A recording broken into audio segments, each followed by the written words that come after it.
En Nochebuena había una pareja anciana abandonada. Lo que hice después cambió todo.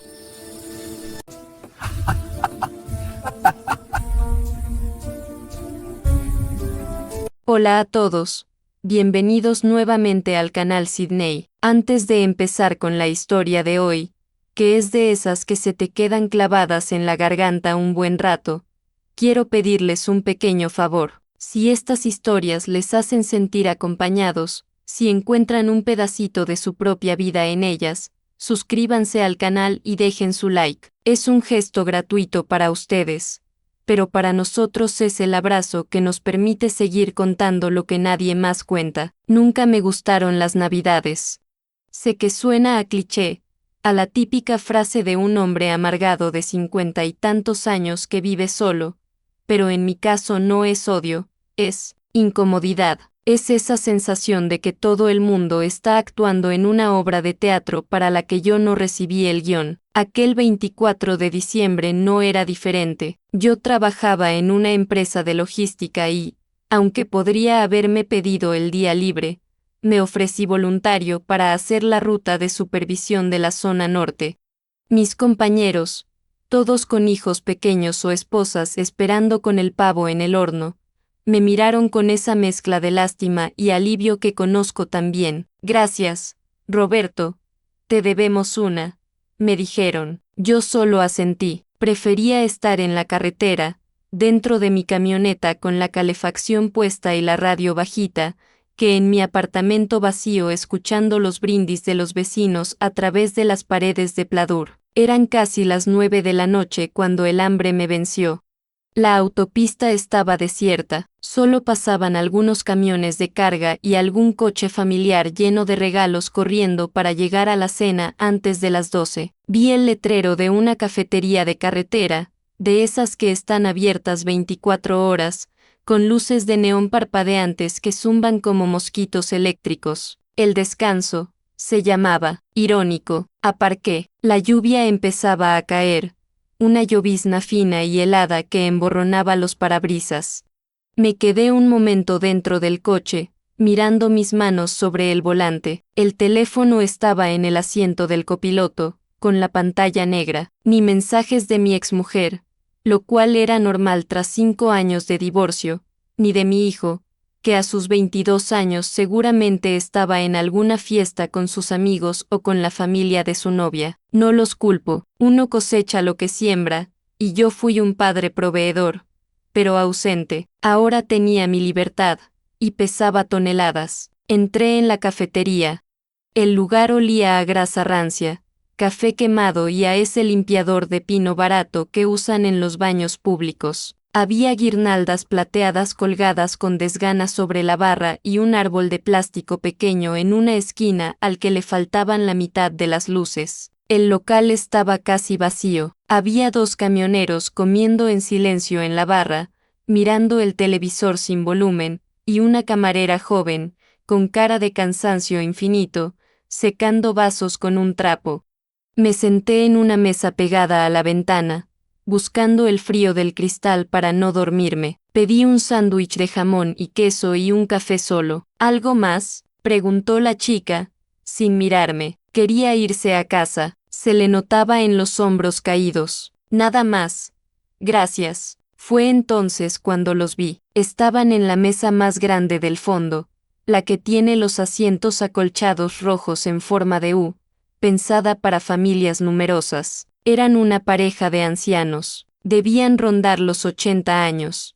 Lo que me llamó la atención no fue que estuvieran allí, sino cómo estaban vestidos. El señor llevaba un traje de lana gris, impecable, aunque se notaba que era de un corte antiguo, de hace décadas. La camisa estaba almidonada, blanca nuclear, y llevaba una corbata roja perfectamente anudada. Ella llevaba un vestido azul marino con un broche dorado en la solapa, el pelo blanco peinado con laca, inamovible, y los labios pintados de un rojo suave.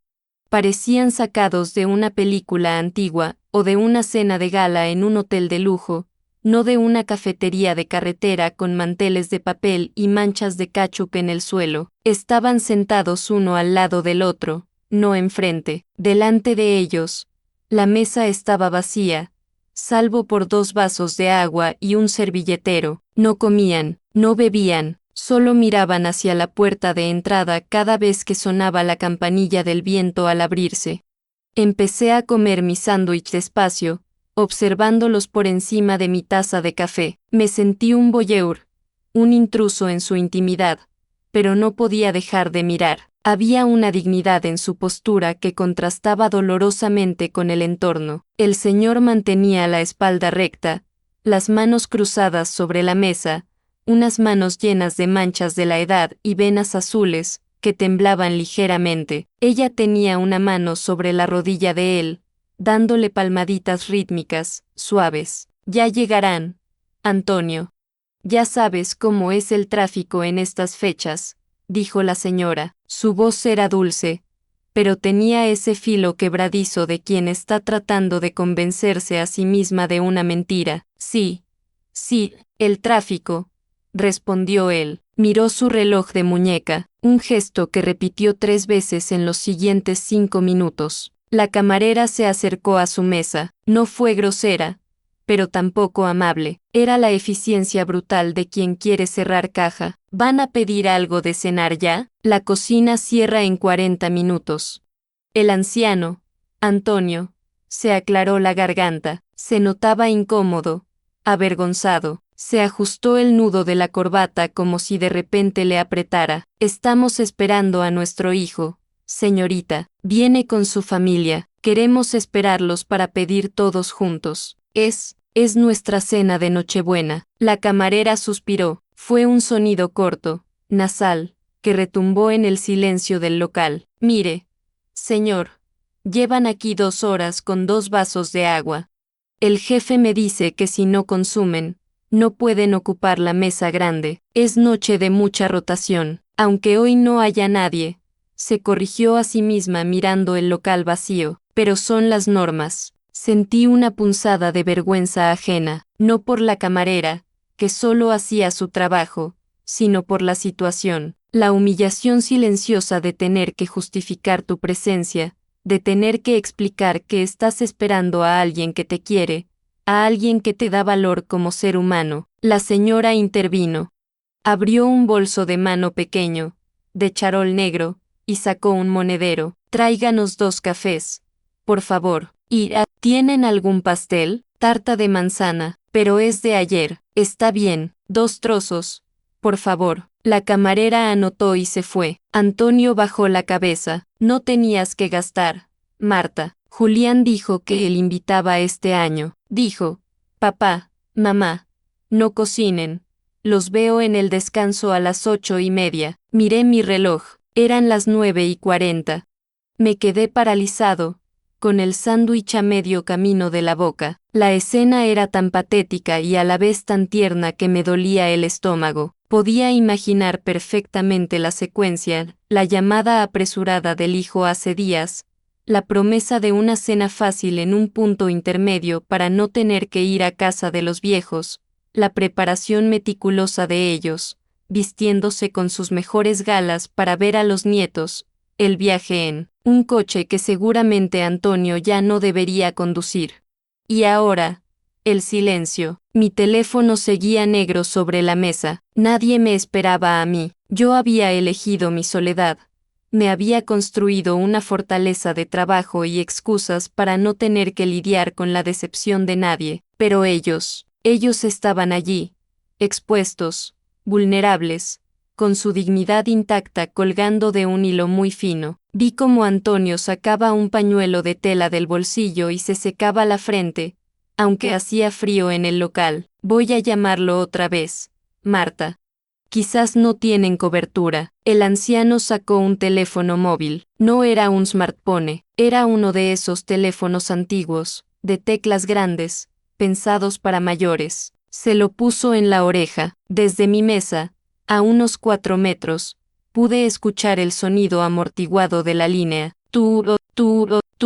Nadie contestaba. Antonio esperó hasta que saltó el buzón de voz. Cerró el teléfono despacio y lo dejó sobre el mantel de papel con una delicadeza extrema, como si fuera de cristal y pudiera romperse.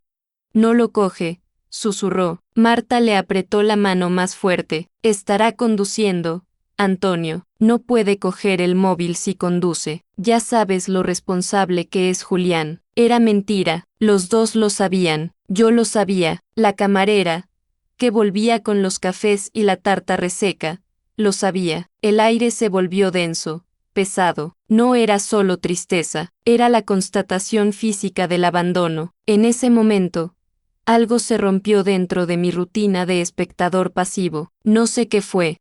Quizás fue el ver mis propios miedos proyectados en ese espejo del futuro. Quizás fue recordar las veces que yo mismo no contesté el teléfono a mi padre porque estaba ocupado. Sentí una necesidad imperiosa de hacer algo, pero el miedo a la incomodidad me frenaba. ¿Qué iba a hacer? ¿Acercarme? ¿Pagarles la cuenta? Eso sería insultante para un hombre como Antonio, con su traje impecable. La caridad puede ser tan humillante como el desprecio si no se hace con cuidado.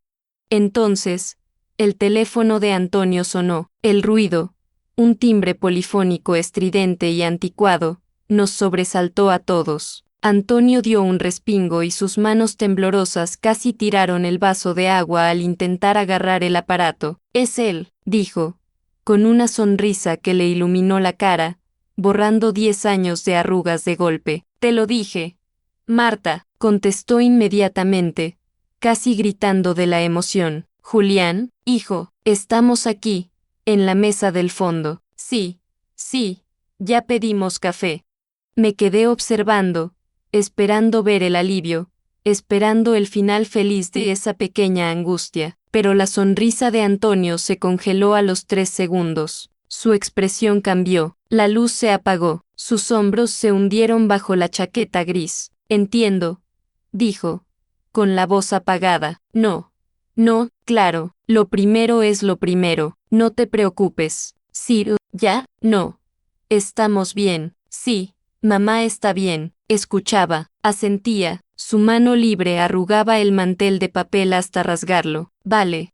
Feliz Navidad para vosotros también, hijo. Dales un beso a los niños». Colgó. El silencio que siguió a esa llamada fue el sonido más fuerte que he escuchado en mi vida. Marta no preguntó, solo lo miró a los ojos, con esa sabiduría resignada de las mujeres que llevan 60 años cargando con los dolores de la familia para que no se noten. Antonio dejó el teléfono, miró los 2 trozos de tarta de manzana. «No van a venir», dijo, sin mirar a su esposa. Dice que al pequeño le ha subido la fiebre, que no pueden viajar así, que lo sienten mucho». Era una excusa barata de última hora. Lo supe yo, y lo supo él. Nadie cancela una cena de Nochebuena a las 10 de la noche cuando tus padres llevan 2 horas esperando en una carretera, salvo que nunca tuvieras la intención real de ir. Marta asintió, alisándose la falda. «Bueno, los niños son lo primero. Es normal.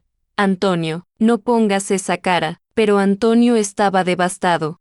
La humillación ya no era silenciosa, estaba ahí, sentada con ellos en la mesa. Se habían vestido para nada, habían conducido hasta allí para nada, estaban solos, viejos y olvidados en una cafetería de camioneros, con una tarta rancia como cena de Navidad. Yo sentí una rabia subirme por la garganta, rabia contra ese hijo invisible, rabia contra el mundo, rabia contra mí mismo. Me levanté, no lo pensé, agarré mi plato, mi taza y mi teléfono. Mis piernas se movieron solas hacia su mesa. Mi corazón latía rápido. No sabía qué iba a decir. No tenía un plan. Solo sabía que no podía dejarlos terminar esa noche así, mirándose las manos vacías. Cuando llegué a la altura de su mesa, Antonio levantó la vista. Sus ojos estaban húmedos, enrojecidos. Me miró con una mezcla de sorpresa y defensa, esperando quizás que fuera el encargado para echarlos por no consumir lo suficiente. «Buenas noches», dije. Mi voz sonó más ronca de lo habitual. Ellos me miraron, confundidos. «Buenas noches, señor», respondió Antonio, recuperando un ápice de su educación formal. Tomé aire. Lo que iba a decir a continuación era una mentira, una locura, o quizás la única verdad que me quedaba esa noche. Perdonen la intromisión, dije, sosteniendo mi bandeja con una mano y mi teléfono con la otra. Estaba ahí sentado y, bueno, no he podido evitar escuchar. Antonio me miró fijamente, con los ojos entrecerrados tras unas gafas de montura fina que acababa de ponerse. Su postura era defensiva, como la de un perro viejo que ya no tiene dientes pero aún recuerda cómo gruñir para proteger su territorio. Sí, preguntó. Seco. A mí también me han dejado tirado. Mentí. La frase salió de mi boca con una naturalidad que me asustó. No era del todo mentira, supongo. La soledad es una forma de abandono, aunque sea autoimpuesto. Mi hija, continué, improvisando sobre la marcha, iba a venir desde la capital. Me acaba de mandar un mensaje. Dice que el coche no le arranca. Era una excusa tan mala como la de su hijo Julián. Antonio parpadeó, bajó la guardia 1 milímetro, miró mi bandeja, donde reposaba un sándwich mediocre envuelto en plástico y un café negro que ya no humeaba. Luego miró a Marta. Vaya, murmuró ella, y en su voz no había lástima, sino reconocimiento. Pobre chica, con este frío, quedarse tirada. El caso es que, carraspeé, sintiendo que estaba caminando sobre hielo fino. Odio comer solo en Nochebuena. Y veo que ustedes tienen sitio de sobra. No quiero molestar, pero si no les importa. Se hizo un silencio de 3 segundos. Antonio evaluó mi ropa vaqueros, camisa de franela, botas de trabajo, mi cara de cansancio y mi soledad. Finalmente, suspiró y señaló la silla frente a él con un gesto solemne de su mano manchada. Siéntese, joven. La mesa es grande, demasiado grande. De hecho, me senté. El asiento de Sky rojo crujió bajo mi peso. Dejé mi bandeja a un lado, sintiéndome ridículo con mi sándwich frente a su elegancia de domingo. Soy Roberto.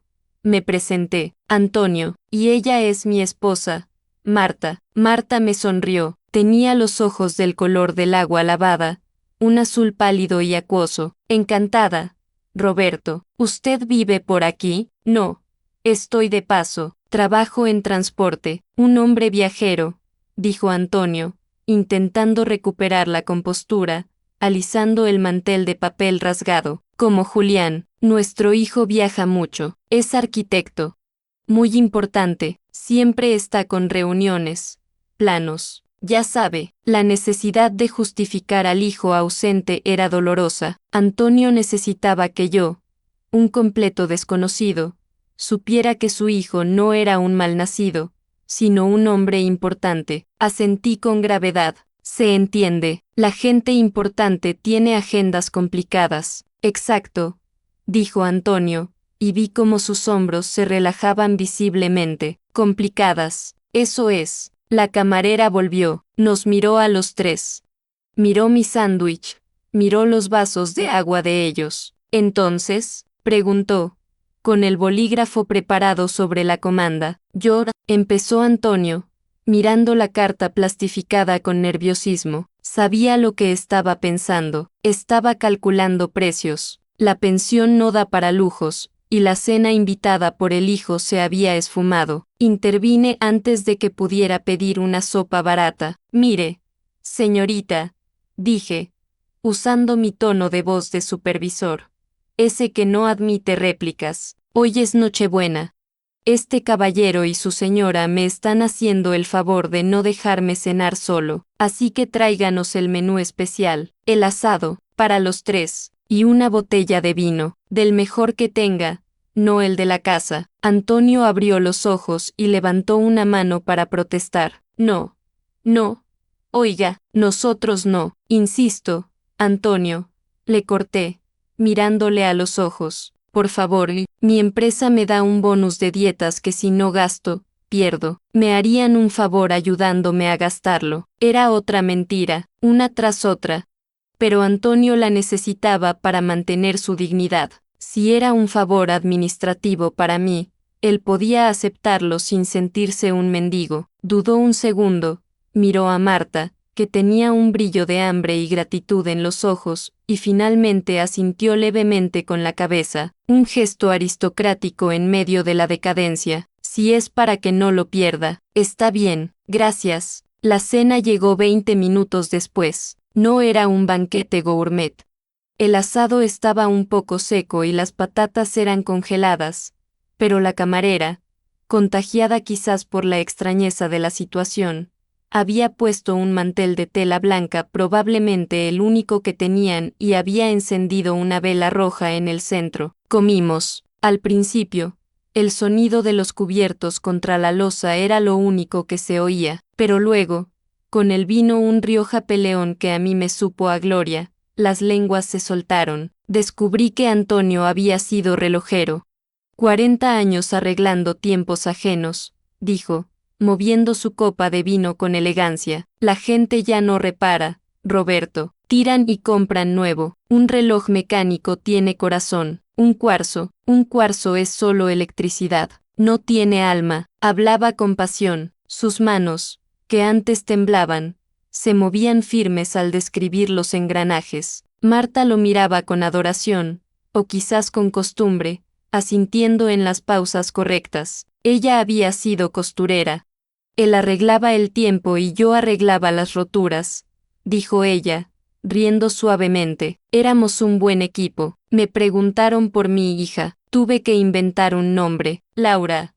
Dije, estudia derecho. Me inventé una vida entera mientras cortaba la carne. Y lo curioso es que, mientras hablaba de esa hija ficticia que me quería pero que tenía el coche roto, sentí una punzada real de dolor. Estaba verbalizando la relación que nunca tuve con mi propio hijo real. Estaba construyendo en el aire la familia que dejé perder por trabajar demasiado. Seguro que ella está pensando en usted ahora mismo, dijo Marta, tocándome la mano por encima de la mesa. Su piel era suave, como papel de seda arrugado. Me atraganté con el vino. La calidez de su tacto fue insoportable. Yo les estaba mintiendo por piedad, y ellos me estaban consolando con una sinceridad aplastante. Seguro, conseguí decir, con la voz estrangulada. El momento de la verdad llegó con los postres. La tarta de manzana. Antonio ya se había aflojado un poco la corbata. Tenía las mejillas sonrosadas por el alcohol y la calefacción. Parecía feliz. Por un momento, parecía haber olvidado que su hijo Julián lo había desechado como a un trasto viejo. Pero la realidad siempre vuelve. Sonó el teléfono de Antonio otra vez. Él se quedó paralizado con el tenedor en la mano. Marta dejó de sonreír. Debe ser Julián, dijo Antonio. Había esperanza en su voz, pero también miedo. Miedo a que fuera otra mala noticia, o peor, una disculpa vacía. Contestó, sí, escuchó. Su rostro cambió. No fue tristeza esta vez, fue confusión. ¿Cómo? No, no entiendo. Estamos en el descanso. Sí, en la carretera. ¿Qué? Pero si tú dijiste. Antonio apartó el teléfono de su oreja y lo miró como si fuera un objeto extraterrestre. Luego miró a Marta, y después a mí. Sus ojos estaban perdidos. Marta, Julián dice que él no nos citó aquí. ¿Qué dices, Antonio? Marta se inclinó hacia adelante. Si te llamó el martes. Yo estaba delante. Dice que nos espera en su casa mañana a mediodía, que él nunca habló de cenar en Nochebuena aquí. Dice que estoy confundido. Antonio volvió a ponerse el teléfono en la oreja. Pero hijo, yo recuerdo. Sí, claro, quizás lo anoté mal. Perdona tú. Sí, mañana vamos. Claro, colgó. Se hizo un silencio absoluto en la mesa. Antonio se quitó las gafas. Sus manos volvieron a temblar, esta vez con violencia. Dice que me lo he inventado, susurró, mirando la vela que se consumía. Dice que mi cabeza ya no, que confundo los días. Marta le agarró el brazo. No, Antonio, tú no estás loco. Yo te oí hablar con él. Quizás soñé. Marta, a veces sueño cosas y creo que son verdad. ¿Cómo pude traerte hasta aquí por un error mío? Ver a ese hombre desmoronarse, dudar de su propia cordura para no tener que aceptar que su hijo quizás le había mentido o que, efectivamente, su mente empezaba a fallar. Fue devastador. Antonio se encogió en la silla. De repente, el traje le quedaba grande. De repente, volvía a ser un viejo abandonado en una gasolinera. Perdóneme, Roberto, dijo, sin mirarme, le he estropeado la noche con las tonterías de un viejo senil. No es senil, Antonio, dijo Marta, pero su voz temblaba. Ella también tenía miedo. Yo los miraba y mi cerebro trabajaba a 1000 por hora. Había algo que no encajaba. Antonio había sido relojero, un hombre de precisión, un hombre que se había vestido con un traje impoluto y había llegado a la hora exacta. Ese hombre no se inventa una cena de Nochebuena. Miré el teléfono de Antonio, que descansaba sobre la mesa, un modelo antiguo. Antonio, dije despacio, ¿me permite ver su teléfono un momento? Quiero comprobar la hora. El mío se ha quedado sin batería. Antonio me lo pasó. Dócil, derrotado. Abrí la tapa, fui al registro de llamadas, y lo que vi allí me hizo hervir la sangre de una manera que no había sentido en años. No era demencia senil, era algo mucho más cruel. Era la prueba de que la maldad a veces se disfraza de confusión. Levanté la vista hacia ellos. Tenía que tomar una decisión. Podía devolverle el teléfono y dejar que Antonio creyera que estaba perdiendo la cabeza, protegiendo así la imagen de su hijo, o podía decirle la verdad y romperle el corazón, pero salvar su dignidad. Apreté el teléfono en mi mano. Tenía el teléfono en la mano y la pantalla brillaba con esa luz azulada y fría, iluminando la mesa como un pequeño faro de verdad en medio de un océano de mentiras. Antonio me miraba esperando la sentencia, con la cabeza gacha, preparándose para aceptar que su mente se estaba desintegrando, que los engranajes de su memoria, esos que él había cuidado con tanto esmero en miles de relojes, finalmente habían fallado, pero no habían fallado. En la pantalla, bajo el icono de un sobre amarillo pixelado que parpadeaba, había un mensaje sin abrir. Fecha: martes pasado. Remitente: hijo Julián. Antonio no sabía leer los mensajes de texto. Usaba el teléfono solo para llamar, como hacemos los de nuestra generación cuando la tecnología nos atropella. Seguramente el teléfono había pitado al recibirlo, y él, sin saber qué botón apretar, lo había dejado ahí, confiando en la conversación de voz que habían tenido minutos antes. Abrí el mensaje: papá, confirmado entonces. Nos vemos en el descanso el 24 a las 8:30 de la noche. No cocinéis nada. Yo invito. Un abrazo. Ahí estaba, negro sobre blanco. No era un sueño, no era demencia. No era una confusión de un viejo senil. Era la prueba irrefutable de que Julián había confirmado la cena, y ahora, por cobardía, por pereza o por simple egoísmo, había decidido convencer a su padre de que estaba loco antes que admitir que los había dejado tirados. Sentí una náusea profunda. El gaslighting, esa manipulación psicológica sutil que te hace dudar de tu propia cordura, es una de las formas de violencia más crueles que existen. Y hacérselo a tu propio padre, a un hombre que se ha puesto su mejor traje para verte, era imperdonable. Levanté la vista. Antonio seguía mirando la vela, derrotado. Marta le acariciaba el brazo, resignada a convertirse en la enfermera de un marido que perdía la cabeza. Antonio, dije, y mi voz salió dura, casi metálica. Él levantó la vista, asustado. ¿Qué pasa? ¿No tiene batería? Tiene batería de sobra, y usted tiene memoria de sobra. Giré el teléfono y se lo puse delante de la cara. Mire esto, ¿ve ese sobrecito? Es un mensaje de texto, de Julián, del martes. Antonio se ajustó las gafas, entornó los ojos, sus labios se movieron en silencio mientras leía las letras pixeladas. Una vez, 2 veces, vi cómo la comprensión amanecía en su rostro, pero no fue un amanecer bonito, fue como ver un edificio derrumbarse a cámara lenta. Primero fue la sorpresa, luego el alivio de saberse cuerdo, y finalmente, el dolor agudo, lacerante, de la traición. Lo escribió, tartamudeó Antonio. Su dedo temblaba sobre la pantalla. Él lo confirmó. No cocinéis nada. Está aquí escrito. Marta se inclinó para leerlo también. Se llevó la mano a la boca. Entonces, Marta me miró, y en sus ojos vi el brillo de las lágrimas. Entonces nos mintió hace un momento. Nos dijo que lo habíamos inventado. Sí, asentí, sintiendo que cada palabra pesaba una tonelada. Les mintió.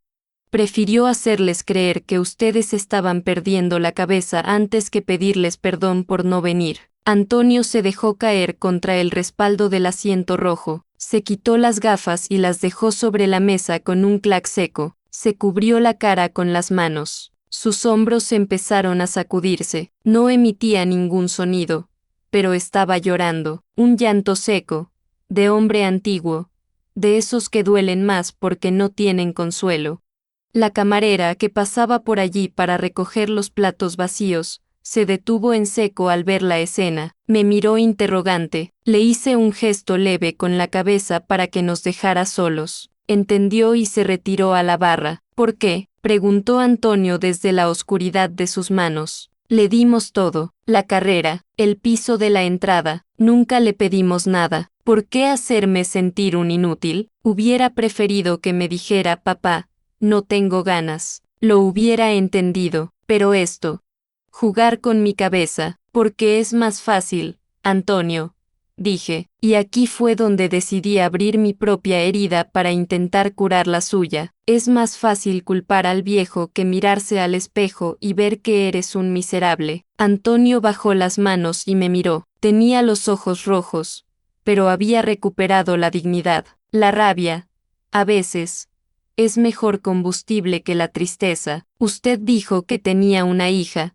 dijo Antonio. Laura, mentí, confesé. El silencio volvió a la mesa, pero esta vez no era incómodo. Era un silencio de confesionario. No tengo ninguna hija llamada Laura. Tengo un hijo, se llama David, tiene 22 años. Marta me miró con ternura. ¿Y dónde está David? No lo sé, respondí, y la verdad me quemó la garganta. Probablemente en casa de su madre, o con amigos. No hablamos. ¿Por qué?, preguntó Marta. Porque yo fui como Julián, dije. Antonio y Marta se quedaron inmóviles. No exactamente igual, corregí. Yo no dejé a mi padre tirado en una gasolinera. Pero durante años, puse el trabajo por delante de todo. Me perdí sus partidos de fútbol, sus funciones de teatro, sus cumpleaños. Siempre tenía una excusa: es por vuestro bien, es para pagar la hipoteca. Pero era mentira, era por mí, por mi ego, por sentirme importante. Bebí un trago largo de vino. El resultado es este. Estoy cenando con 2 desconocidos maravillosos en Nochebuena porque mi hijo aprendió que la presencia es opcional. Yo le enseñé que se puede querer a alguien a distancia, sin estar, y él aprendió la lección muy bien. Ahora me aplica la misma medicina. Antonio me miró fijamente. Había una conexión profunda en ese momento. 2 padres fallidos, en extremos opuestos de la vida. Él, que había dado demasiado y recibía desprecio, y yo, que había dado demasiado poco y recibía silencio. Usted no es como Julián, dijo Antonio con firmeza, señalándome con el dedo índice. Julián no se hubiera sentado en esta mesa con 2 viejos. Julián no me hubiera enseñado ese mensaje. Julián hubiera dejado que me fuera a casa pensando que tengo Alzheimer. Usted ha tenido la decencia de devolverme la cordura, Roberto, y eso vale más que todos los partidos de fútbol que se perdió. Marta asintió y puso su mano sobre la mía. Esta vez no la retiré. Todos cometemos errores, Roberto, pero usted está aquí, está presente. Me quedé mirando la vela. Está presente. ¡Qué ironía! Estaba presente con los padres de otro, mientras el mío y mi hijo eran fantasmas en mi vida. De repente, Antonio se enderezó, se limpió las lágrimas con el pañuelo de tela, se puso las gafas y se abotonó la chaqueta. Hubo un cambio en su energía. Ya no era la víctima. Marta, dijo, con un tono de voz que me recordó al relojero preciso que debió ser. «Pásame el teléfono. ¿Qué vas a hacer, Antonio?», preguntó ella, alarmada. «Voy a hacer lo que tenía que haber hecho hace años. Voy a dejar de esperar». Antonio agarró el teléfono, no marcó el número de Julián, buscó en la agenda, torpemente, hasta que encontró lo que buscaba, apretó el botón de llamar y puso el altavoz sobre la mesa. «Tú, ¿a quién llamas?», susurró Marta. «A mi hermano, a tu cuñado Luis». Marta abrió los ojos como platos. «Antonio, no te hablas con Luis desde que murió mamá. Hace 10 años, lo sé, y fue por una estupidez, por un reloj de pared que ambos queríamos». 10 años de silencio por un objeto. El tono de llamada seguía sonando. «Si Julián puede tratarme como a un trasto viejo», dijo Antonio, mirando el teléfono con determinación, «entonces yo puedo dejar de comportarme como un viejo orgulloso. No voy a pasar otra Nochebuena esperando a quien no quiere venir, mientras ignoro a los que quizás sí querrían estar». Clic. «Sí», sonó una voz al otro lado, una voz anciana, cascada, muy parecida a la de Antonio. «Luis», dijo Antonio, su voz no tembló.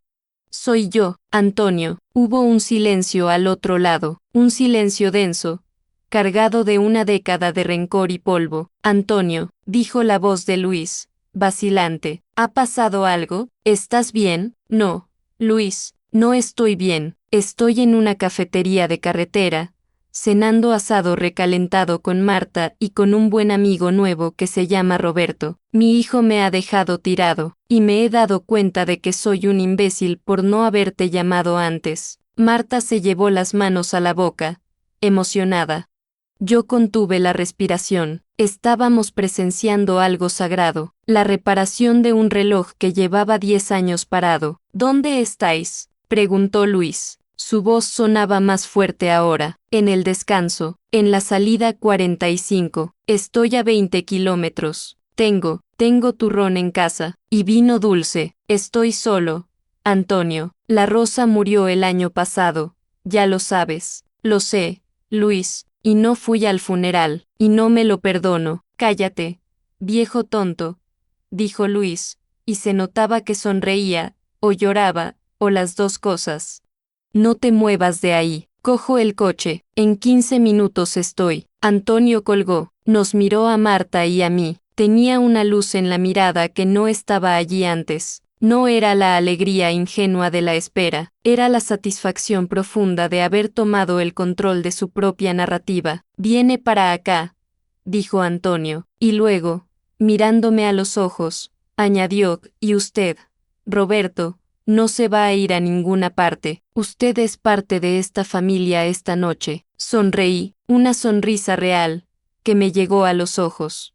Pero la noche aún no había terminado. Faltaba una pieza en este puzzle emocional. Faltaba mi pieza. Mientras esperábamos a Luis, mi teléfono, que había permanecido mudo y negro sobre la mesa, vibró. Una sola vez. La pantalla se iluminó. Un mensaje de WhatsApp. Miré el remitente y sentí que el suelo se abría bajo mis pies. Era David, mi hijo. Mis dedos se quedaron suspendidos sobre la pantalla del teléfono. El mensaje de David era breve, apenas 2 líneas que, sin embargo, pesaban más que todos los contenedores que yo había transportado en mi vida. «Mamá me dijo que estás de ruta. Ten cuidado con la carretera.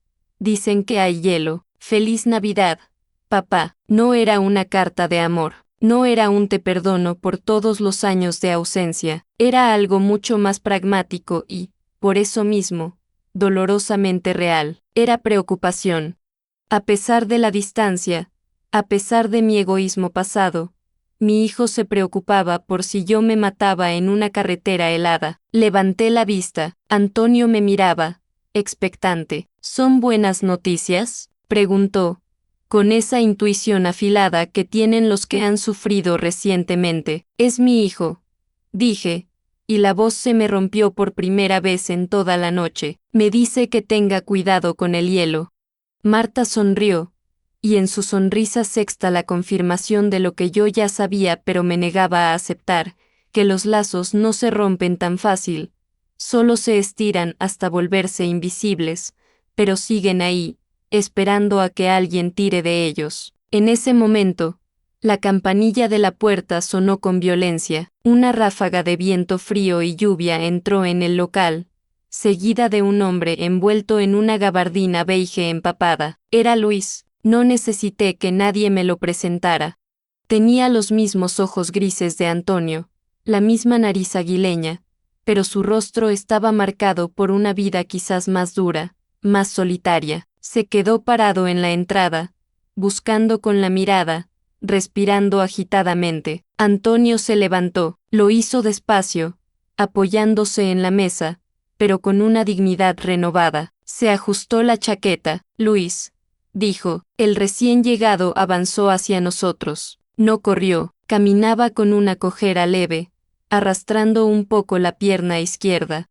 Llevaba una bolsa de plástico de un supermercado en la mano. Cuando llegaron a estar frente a frente, hubo un instante de duda, ese instante terrible donde 10 años de silencio pesan como una losa. Se da la mano, se abraza. Luis dejó caer la bolsa al suelo. Se oyó el golpe sordo de una botella contra el linóleo. Abrió los brazos y se fundió con su hermano en un abrazo torpe, fuerte, desesperado.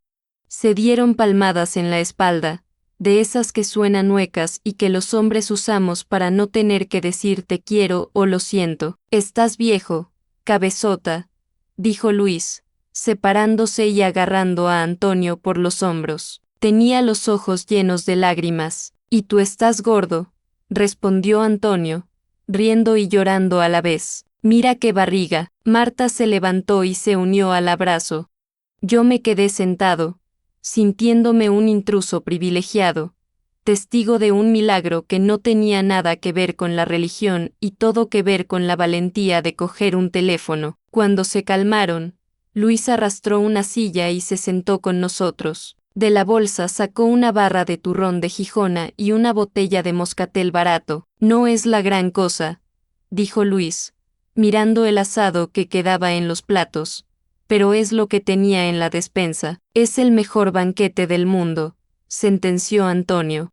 La camarera trajo copas limpias sin que nadie se lo pidiera. Brindamos. El moscatel era dulce, empalagoso, y el turrón se deshacía en las manos, pero nunca había probado nada mejor. Escuché a los dos hermanos hablar atropelladamente, intentando resumir una década en minutos. Hablaron de la artrosis, de las goteras, de la muerte de la esposa de Luis, de los nietos que crecían, pero no hablaron de Julián. El nombre del hijo ingrato no volvió a mencionarse.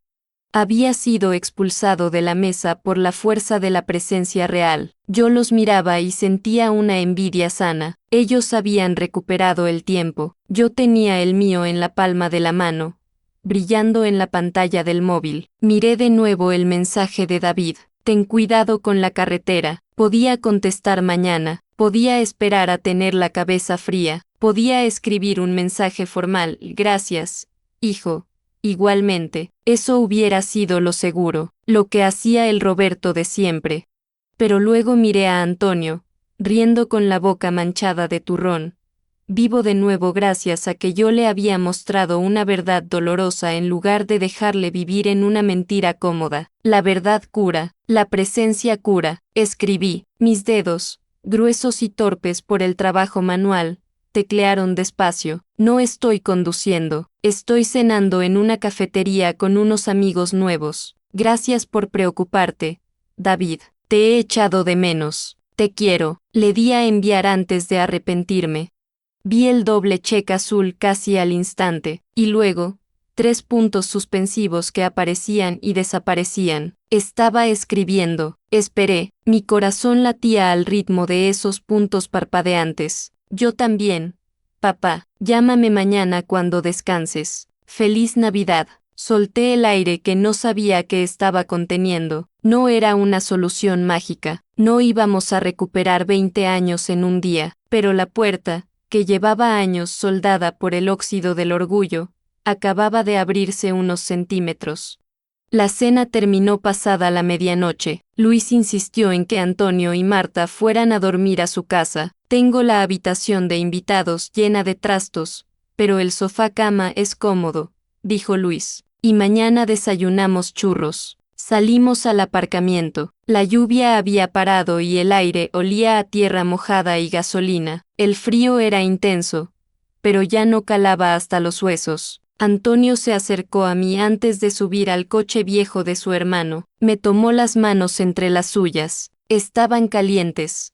Roberto, dijo, mirándome muy serio a los ojos, usted me salvó hoy, no solo de la soledad, me salvó de creer que yo no valía nada. Gracias por la verdad. La verdad duele, pero la duda mata. Gracias a ustedes, Antonio, respondí. Y era cierto. Vayan con cuidado. Marta me dio un beso en la mejilla que sonó como un chasquido en la noche silenciosa. Llame a su hijo mañana, Roberto. No lo deje para pasado mañana. Lo haré, Marta, prometido. Los sexta alejarse en el coche de Luis, con las luces traseras rojas perdiéndose en la oscuridad de la autopista. Se iban juntos. Ya no eran una pareja de ancianos abandonados. Eran una familia reconstruida. Me quedé solo en el parking vacío. Mi camión estaba al otro lado. Una mole oscura y silenciosa. Subí a la cabina, encendí el motor y la calefacción empezó a zumbar. Por primera vez en años, la soledad de la cabina no se sintió como un refugio, sino como un lugar de paso, un lugar temporal. Miré el asiento del copiloto. Estaba vacío, pero imaginé a David allí, de niño, cuando me pedía que le dejara tocar la bocina. Había perdido mucho tiempo. Sí, pero Antonio me había enseñado que nunca es tarde para levantar el teléfono y arreglar el reloj. Siempre que quede un poco de cuerda. Puse primera y salí a la carretera. El asfalto brillaba bajo los faros. No sabía qué pasaría mañana con mi hijo, ni qué pasaría con Antonio y su batalla contra la decepción de Julián. Pero esa noche, en medio de la nada, 4 extraños habíamos vencido al olvido. Y eso, amigos míos, es la única Navidad que cuenta. Esta historia no termina aquí. Hay relatos que nunca pude subir al canal. El enlace está en la descripción.